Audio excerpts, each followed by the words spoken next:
I was down, but the moment I came here, I could feel the energy, and the energy is fabulous. So to start with, the topic for today is mastering the market, transforming insights into growth opportunities. To start with, I would request all our panelists to introduce themselves. We can start from left to right. We can start with Stephen, and then we can take this ahead from there. Good evening, everyone. Thanks for being here. My name is Stephen Jude. I head the leasing for Prestige's Forum Mall division. So I head the leasing portfolio for the division. Hi everyone, good evening. I am Nikita Prasad. I am the co-founder and head the designs and creatives for GIVA. It's a fine silver jewelry brand. Hi, good evening everyone. My name is Mrunmay. I'm the CEO of Auskin Science, and before this have been at Amazon, Unilever, largely in the CPG and e-commerce domain. Hello everyone and very good evening. I'm Dr. Shashank and a veterinarian and a CEO of Drools Pet Food Private Limited, one of the largest and Indian-grown pet food brand in the country. Thanks for having me. Hi everyone, I'm Abhinav Midda. I head sales for GoQuick. GoQuick is an e-commerce enablement company. We build everything for D2C. Thank you.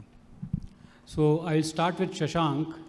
The first question is, it's directly related to our topic, that how insights can be transformed into growth opportunities.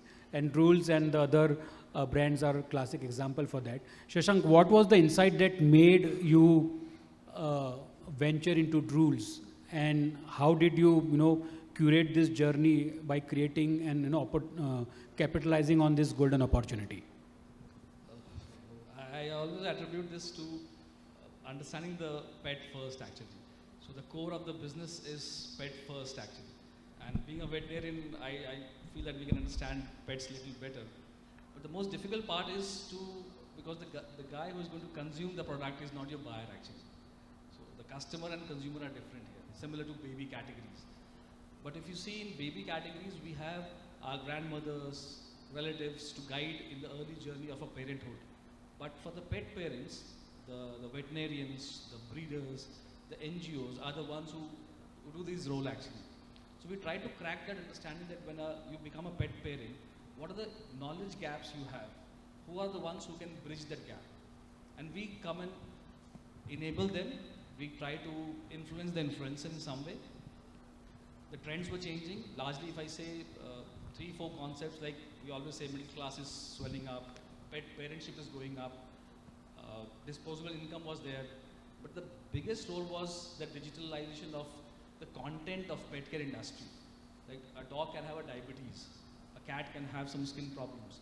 So that content started flowing faster, which we built a lot around it, working with the vets around the country, the universities, and making people understand that why knowledge is important, because the consumer is not able to talk himself. He can't speak, right? So we have to cater to that and making these people as the enablers to understand that requirement. And the other was understanding the Indian market very clearly. Being an Indian brand, I always say, we talk about Atmanirbhar Bharat and all, but we say this is a brand which is made in India and made by Indians. So understanding the India from Kerala to Punjab, if you go to Punjab, the large breeds are very common there. If you go to Bombay, cats are phenomenally present there, very high numbers. So understanding each animal and making the enablers to deliver that content what you want to deliver. So there the product has done excellently. So one insight that has come is digitization of content. And that made you, venture into this category and, make this. So can you talk about the operations currently about Drools? We are the biggest, the volume-wise the biggest pet food player in the country, just 10 years old, exporting to 24 countries, 4 continents, likes of Australia, Israel, Chile, Southeast Asia, Malaysia, and all we are available. Biggest play in the cat food category right now, biggest play in prescription diet, and looking forward to build up India's first multinational pet food brand from this country. Because this category is largely occupied by multinationals like Mars, Nestle, Colgate-Palmolive, Bosch, all these have pet food brands they have. And there was no Indian player in this, so we're very proud to raise the Indian flag on the global front in the pet care space. Good. Thanks, Shashank. From Shashank, we go to Nikita. And the question more or less is the same. that how did Nikita venture, Nikita and the founders ventured into GIVA, the jewelry market. And being a traditionally strong market, and we have so many other new age players as well, wasn't it tough? But what was that reason or raison d'etre which made you enter into this category? Thank you for the question. So, what made us enter into this category of jewelry, that too specifically into silver, was so my background is a jewelry designer, okay, and the other founder came from a business background. So we together saw that there is a gap in the market. If you see globally, there were the women had an accessible jewelry for their day-to-day everyday wear, where the price point was very much like 2,000 to 3,000 rupees. But in India, if we saw that time, there was either only fashion jewelry, which was only 500 or even 100 rupees, and then there was only something which is about 8,000 or 10,000. So that is the gap where we saw, this is a sweet spot where we should have something for all the working women today, especially because gone are the times when girls want to keep their jewelry in lockers. So that was the category that was there, and that is what we tried to capture. That helped us big time. And also one more thing, we started online first. So that helped us a lot in understanding that all the region-wise what people are liking. They gave us great insight about what people are liking in metro city of like a Delhi versus Bangalore. So a lot of insights came from that, and also helped us in understanding whether we should go offline or not, which we eventually tried 2-3 years after we launched GIVA, and got a great traction over there. So, today we are not only online but offline also, only because we understood that this is a category where people want to touch and feel it. I mean, I cannot comment upon any other category, but I think jewelry is something which, especially if you are trying to sell, above certain price range, it's very important that people want to, touch and feel it. So that's why we also started our journey offline in 2022, and today we have around 130 plus stores pan-India. Wow, 130 stores in 2 years' time. So the insight here was the price point, which they found the gap, and they ventured into this category, because that was the main reason that. And price point, I would also like to add one more detail. Please. We could do that because we were majorly focused for the designs which were very minimal.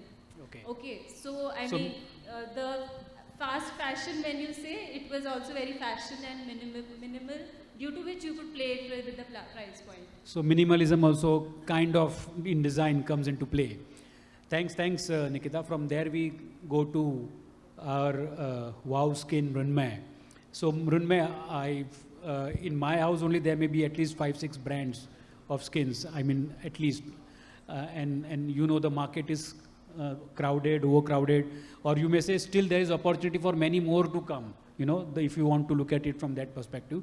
But the question here is, what's the differentiation that wow skin has vis-a-vis the other, major brands in the market? Well, that's a question I get a lot from my board as well, so let me answer this. But let me tell you a story before I start. 10 years back, when I was in a legacy large CPG company, and we did a consumer visit, and we asked this consumer, just get whatever you use as beauty products, and she brought 3 products. There was a shampoo, there was a soap, and there was a talcum powder or a Fair and Lovely, one of the 2. Today, this year, January, I was back in the same place, around the same area in Bombay. I asked this lady, similar profile, can you bring all the beauty products that you use? And she brought 13 different products only for her face. Now, while we see this on one hand, the fact is that India is still one of the least beauty consuming markets in the world. And even if I adjust for income parity, our beauty consumption in general is one of the lowest in the world. Now, what it tells me is that fundamentally, retail in India has not been able to provide the degree of choices early on when it came to physical retail Because GT, which is the largest channel, brings only a X number of brands and the legacy brands dominate there. What happened, however, between 2015 to 2016 is that e-commerce kind of started growing up, and it gave an opportunity for consumers to discover newer trends, newer brands. It became the genesis of brands like ours, and otherwise there's no way you can challenge, you know, the Proctors and the Unilevers of the world. But there the story for WOW was, we started actually as a health brand, and here is the power of digital, where because we launched something called an apple cider vinegar drink, when reviews came in on one of the popular e-commerce websites, we saw that consumers were actually using it on their hair. And we said, you know, this is a drink that people are using on their hair. Can we make it a shampoo? And that's where it started, right? So it was an insight that came from digital, it came from consumer feedback. And then, of course, over time, we have now expanded. Apart from e-commerce, we have our own website, our own app, and then we're also in physical retail, but very different kind of physical retail, 30-odd thousand stores, D-Mart, Reliance. That's where the bulk of the category consumption happens. So that's where we started. Thanks. Over to Stephen. Stephen, what kind of trends you see from a consumer perspective, especially when they are visiting malls or overall? Thanks for the question. So Forum Malls was founded in 2003. We've been in the mall development business for, you could say, easily close to the last 2 decades. So fortunately, we've been able to witness multiple trends in these last 20 years or so of operating shopping centers. We've built and operated 13 shopping centers. We're developing another 10 across the country. So when you talk about trends, there are fluctuations in the way people shop. There are very clear movements that we see all the time.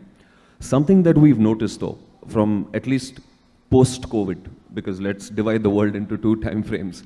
But something we've seen across all our shopping centers post-COVID is that customers now are looking for experiences. Gone are the days where you would build a mall and just expect people to put in a bunch of brands and expect people to come and shop, and you didn't really think of too much else. Now everything has to be designed keeping in mind that the customer is not compromising on the fact that he wants an A-grade experience. And that's something you got to factor in right when you're building the shopping center. So right from the architecture to the design to how well laid out it is, people are looking for everything. If it's badly designed, they're going to call you out on it. So there's very little room for error. But it's also been very interesting. Post-COVID, what we've understood is that, for example, the food and dining sector has done phenomenally well in shopping centers. People want to go out, people want to eat, people want to be entertained. So there was a time when you would recommend a restaurant and say the food was excellent. Didn't matter if it was well designed or the decor was okay, as long as the food was good. Now people are not compromising. They want good food, they want to be sitting in great decor, the ambience has to be great, everything has to be a super experience. So that's something we're seeing. Another very strong trend, and which is also a good thing, a lot of brands have not been able to jump onto this bandwagon. So a lot of brands were probably legacy brands who've been around for a long time and have sort of gotten complacent.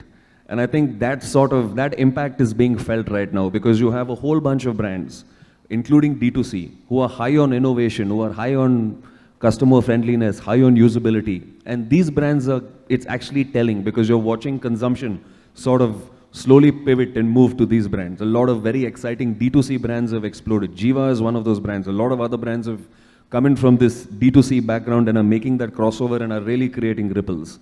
So I think the overall underlying theme about how people shop, and as shopping center developers, we're witnessing it on a first-hand basis. The very clear demarcation is it's experience-led. People want to have a good experience. The shopping is incidental. And as long as brands are focused on it, and as long as we're developing hardware which is conducive to that, I think it's great for everybody. It's exciting times ahead. Great for everybody. With that, let me come to Abhinav. Abhinav, you deal with so many D2C brands and other brands as well. What has been your experience and what insights have you been able to gather from a tech perspective? Sure. Let me start with one insight which GoQuick was built on. Right? When we started almost about 2.5 years back, we realized that cash on delivery is a big problem for India. And we knew that it's going to stay. It's not going to go away, right? I think the cash on delivery was started by the Amazons and Flipkarts to get e-commerce adoption. And the thought process was that we'll get them to adopt, build trust, and then move back to prepaid. But that never actually happened, right? So it started off with saying that we'll build trust, but Indians love cash. And they started keep on spending cash. And when D2C started growing, when suddenly post-COVID, there was a surge of D2C brands. If you look at today, there are almost, in my opinion, about 50,000 odd D2C brands operating in this country alone. They realized that trust is not there, and they only operate on cash, right? And India, being India, with cash came the biggest problem of something called as an RTO, right? Return to return. People will order but will not accept.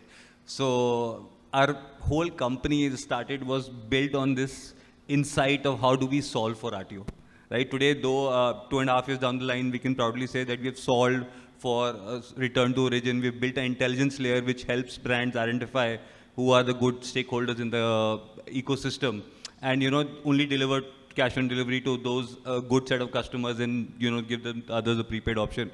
So I think there was one insight which today we have a large company built on. Another very interesting insight that we recently come up with, this is more B2B, and we have 3 D2C founders sitting next to me, so probably we'll just bounce it off with them, right? I think there's a lot of acquisition happening through through Facebook, social media, etc. A lot of dollars being spent, right? But at the end of the day, it's very even difficult for you to customers coming on your website and not being able to identify who the real user is. And you keep remarketing, burning a lot of dollars, sending the money back to the US. So we thought, is this a problem which can be solved? Can we help you identify customers on top of the funnel?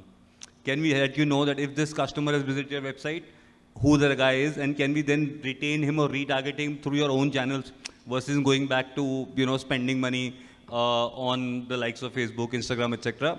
I think that's another insight on which today we have a product which is already worth a few $1 million in the last 6 months built.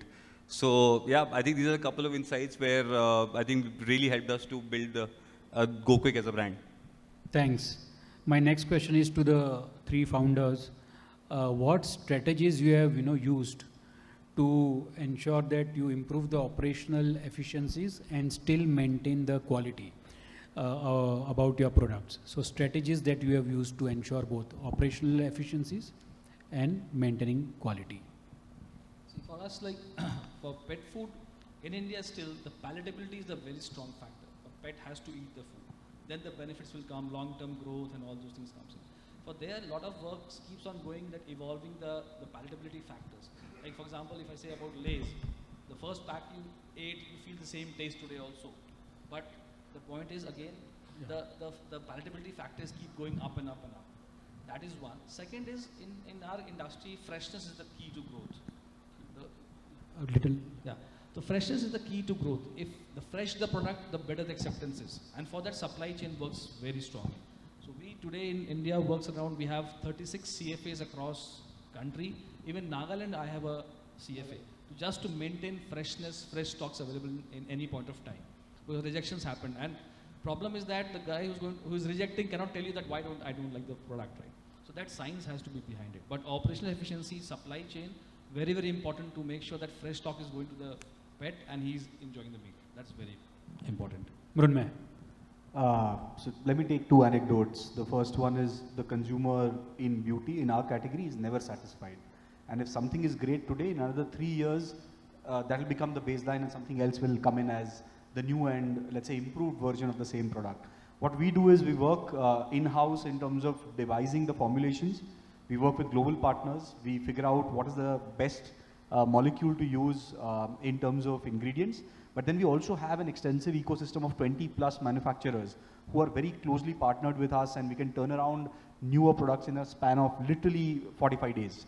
And on the 60th day, I would have feedback on whether it's working or not. And on the, by the 3rd month, we would actually decide if we want to scale or not. So that kind of operational rigor, but at the same time, keeping the consumer experience right at the center of the design of the product. And the second part is we thought D2C was quick when we devised a supply chain, and we could be fast to the market. But now with the way quick commerce is growing, we are redesigning our supply chain to be able to service inventory instead of 30 days in 7 days. So between a PO coming to servicing the retailer, that span has gone. I think Hari spoke about fill rates. It's a completely new ball game when we are talking about quick commerce. So both of these are keeping, both operational efficiency at the forefront and the center of our design. At the same time, everything goes back to the consumer. You work backwards from the consumer needs and keep optimizing, keep innovating. Nikita.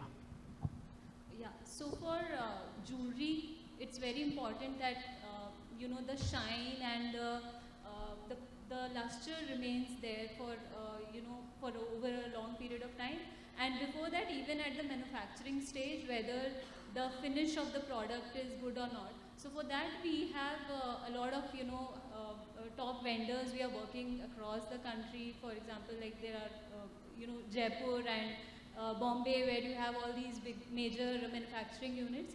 So we have our own parameters defined. So what we have done is we have made a playbook that, okay, this is what, the quality that we want, and you have to do the QC for us and before, sending it to us. And then once it reaches us, we also, follow that same parameter. And we are very stringent about it. We even have a scorecard for each vendor. So if someone is not following that, we kind of, boycott that vendor. So because, in jewelry industry, it's all about the fineness of it. It cannot have a, edge that is, touching the skin and it's, causing any kind of cut on the skin. So that is one thing that we have done in terms of quality check. And in terms of operational, to make it easy, we have our in-house ERP tool to, cut down any processes which, happens repeatedly, and that eventually helps us a lot in, making it more efficient. Yeah. I'll continue with three of you, and this is about the customer. What is the major customer problem, or maybe what is your major issue with the customer that you are not able to solve, or it's a challenge? Let me put it as a challenge, that this is the biggest challenge for my customer which I am trying to solve, or it's work in progress. See, for us, it's very clearly the knowledge part. Knowledge part. Yeah, because still if you see 95% of pets in India are fed the home diet. They feel packaged food is a junk food. They feel the nutrition is different, the digestive system is different for a pet and the human. But 95% of pets in the country are fed the same. Basically, I'm a doctor, veterinary doctor, I can tell very frankly, the energy source for a pet is protein, whereas for humans is carbohydrate. You cannot match it. But 95% of pets are fed roti and chawal and sambars actually. That's the biggest challenge. So that's why the knowledge part is very, very important for us to. Knowledge part for you. If I just take a leaf from his playbook, we are at the other end of the spectrum. We are seeing extra knowledge coming in with so many influencers just peddling all kinds of, and some of it is true, some of it is not really true. We are seeing indiscriminate use of actives, for example, right, which is a new thing in skincare. If I tell you 5 years back to apply acid on your face, that would really raise eyebrows. But today there are ingredients which are literally caustic in nature, but they are being used by consumers. Now, some of them use it in the right way or not. So what we have done is we have taken that as a challenge and converted it into a product solution where we have a separate brand within the portfolio which actually helps you use actives, but with also a safety of a molecule that reduces the impact on the skin, the negative impact. So we are seeing hyper proliferation of knowledge, but not all of it is necessarily true. So we are dealing with that kind of a problem. Nikita. So not handling the product very well, like jewelry being a very delicate product itself, a lot of people end up using it very harshly just because we have, lifetime plating services and 30-day return and, these services. So product handling is a big challenge. What is your return rate? What is your return rate? I'm not very sure about the number here, I'm sorry. Yeah, but is that a major problem? Yeah, it is. But how we have solved is, again, with help of the services that we provide. Like very recently we started giving replating, lifetime replating service where, plating was an issue. Where at the end, we had a disclaimer that, you should not wear the jewelry when you are taking a shower or should not spray perfume on it. But at the end, you don't know how the user is using it. It also varies from, region to region. Like a place which is more humid, like Chennai, will have more, because we are dealing with silver, will have more tarnishing over time. So what we have done now, we have set up our own factory in Jaipur only for replating, where we take in products from our customers and we replate it within a certain number of days, free of cost. So that is how we are trying to solve it. That's true customer service. Stephen, from a mall perspective, what are the major challenges you face from the customers that come in? I would put it this way. So I can sit here as a mall developer and say that I'm expecting all my brands to have customer interests in mind. But if I'm not holding up my part of the bargain, it's hypocritical. So first and foremost, I think our biggest priority is the kind of building or the kind of hardware that we develop. We have to do it keeping customer in mind, because that's the X factor for our business as well. So fortunately, Prestige has been doing this for long enough. We happen to be one of the biggest developers in the country. So we don't cut any corners when it comes to designing our spaces. So any of our shopping centers, we use the best architects in the world. We pay them millions of dollars per project to deliver something which is truly a spectacular experience. It begins there. So the second part of it is how we're looking at the way we design our shopping centers. I think going forward, you probably would have come across, but we're heavily invested in this smart city concept, where we believe our shopping centers should be part of a smart city, which also enjoys metro connectivity, stuff like that. So the whole thing has a huge convenience angle. So you can live, you can shop, there's a hotel in the precinct, there's the best brands, there's a world-class shopping center, there's other facilities, there could be a school, there could be a hospital. So we are designing our infrastructure already keeping the customer in mind and what's more convenient for them. That's one part of it. Secondly, as somebody who heads the leasing department in terms of deciding what brands come into the mix, I think the ultimate service I can do is ensure that we're filling our malls with relevant brands. Even if it means taking a punt on the rentals, even if it means going out of my way, taking 10 flights to meet someone to convince them to come down. I think that's fundamental to staying alive in the mall development business. Because if I fill a mall up with brands that are just easy to bring in, because we've been doing it for the last 10, 15 years, and yeah, they're the usual suspects, I think that would be a very, very risky move from a shopping center developer. So we have to be very in tune with the kind of trends.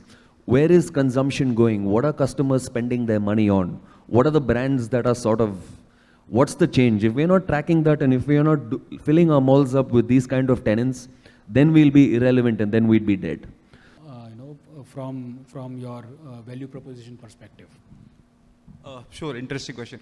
Go Quick, as per DNA, is a very data-driven company. We've built the company completely on data.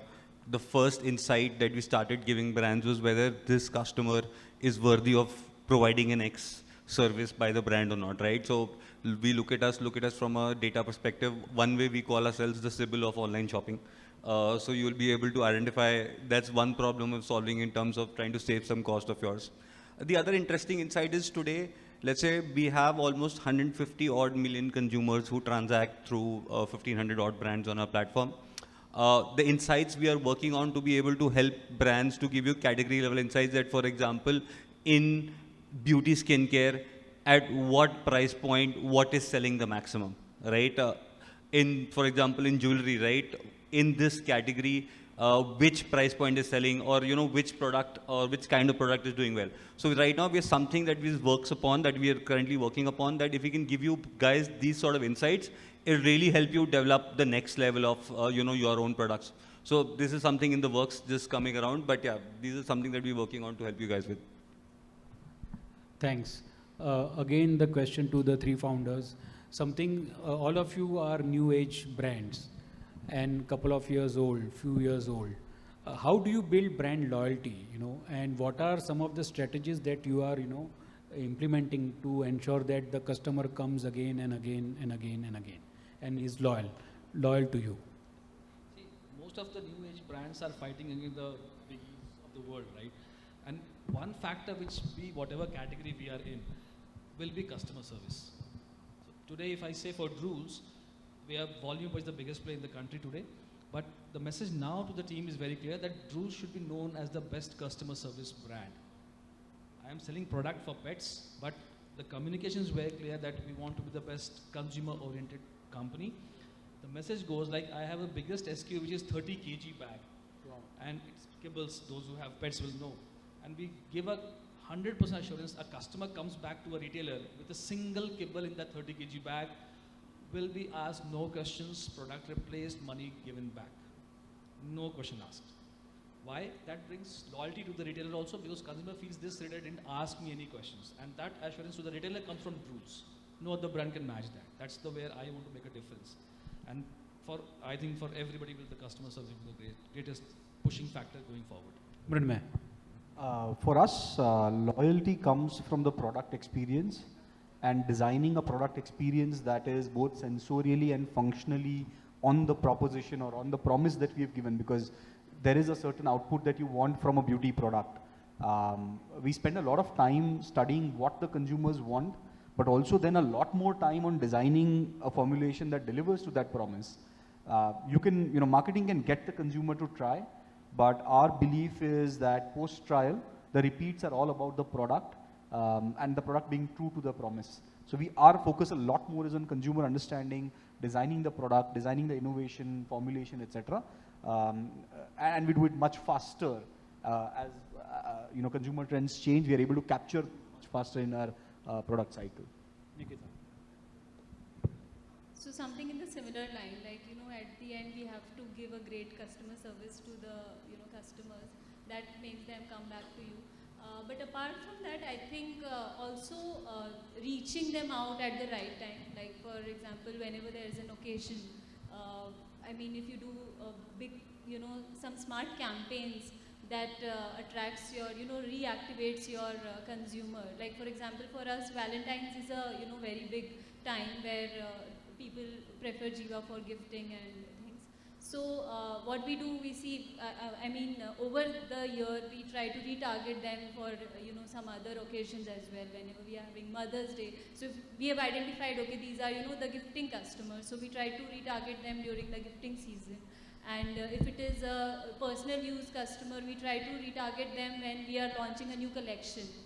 And with help of our offline stores, the store staff is also very, active in terms of making their guest list for any occasions happening at the store, inviting them for a new store opening.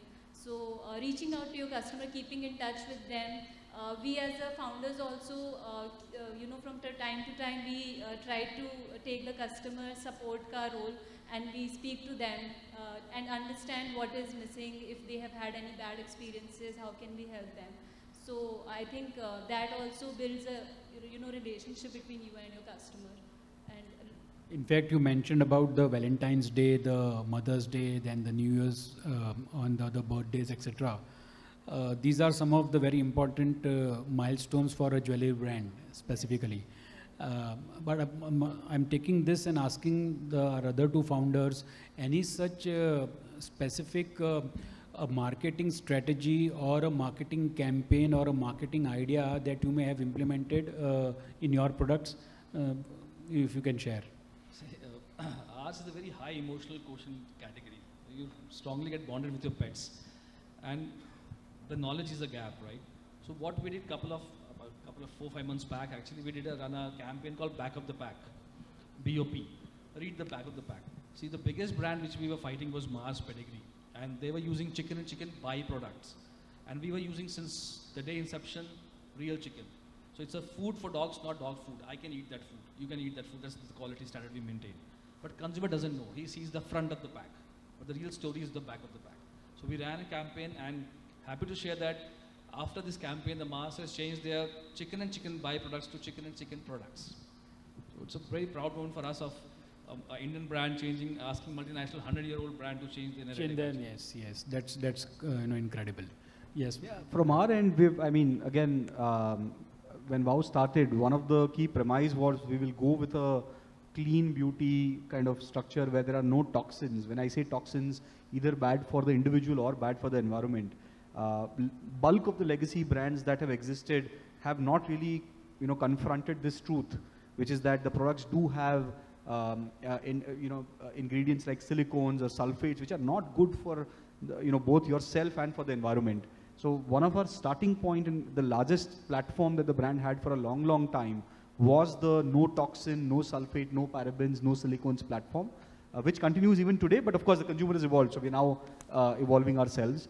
But outside of that, all key occasions, whether it is something as simple as Valentine's Day, I think you shared, we've got gifting solutions and we run campaigns there. But very interestingly, in India, when the monsoon season creeps in, we see incidents of hair fall increasing.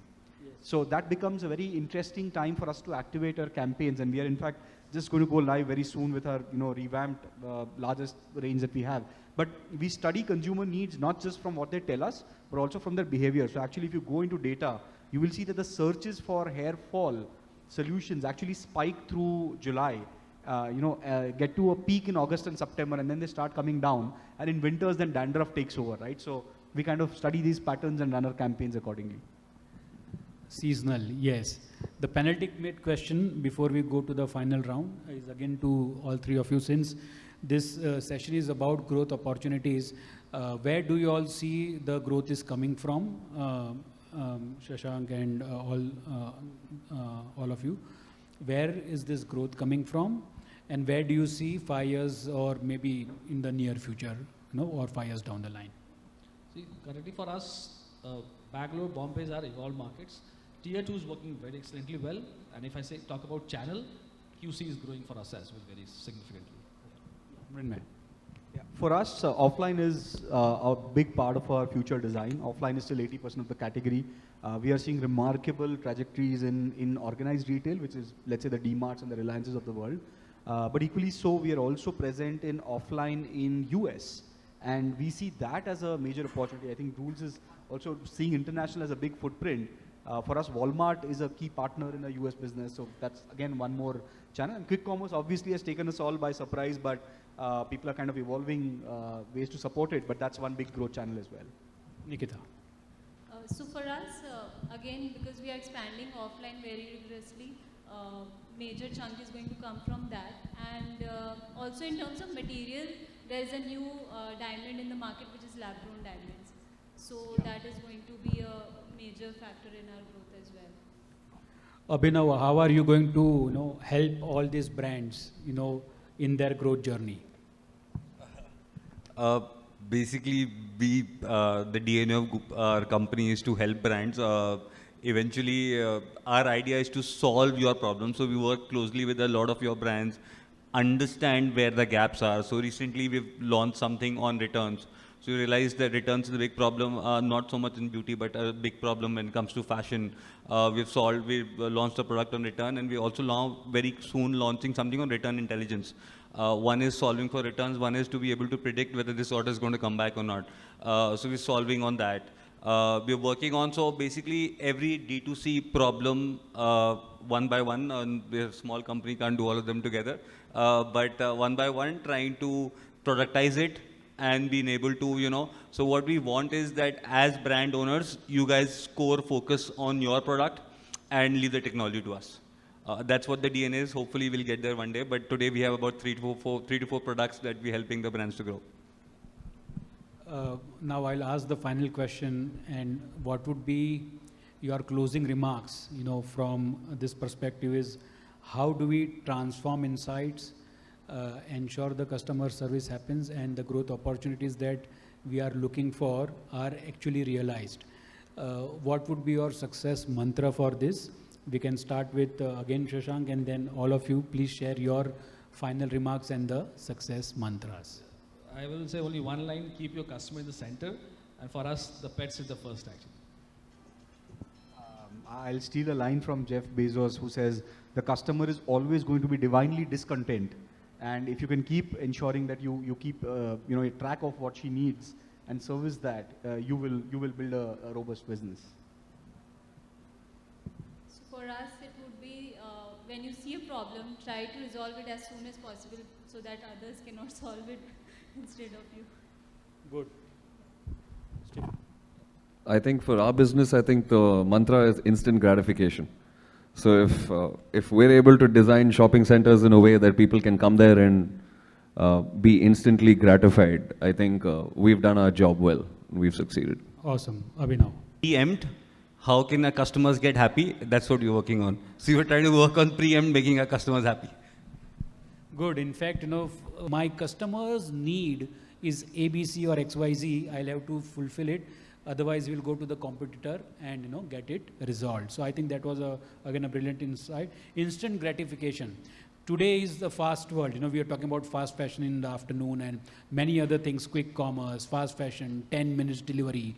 And that's where instant gratification comes in, which is, I think, has become a very basic human trait that we can't wait, we don't have time, and we need everything instant. And the final is preempt. Preempt again is a very good insight because it again boils down to solve the customer's problem ASAP. And we also have to preempt what the customer wants, the design, the taste, the preferences, the trends that are coming from. I think all this together will be the classic success mantra to convert insights into opportunities and thus succeed our vision, whether it is immediate, next 3 years, 5 years, or for the long term. I thank all my panelists for sharing these wonderful insights. A pleasure having you today at the first big edition for the Bengaluru Retail Summit. Thank you very much.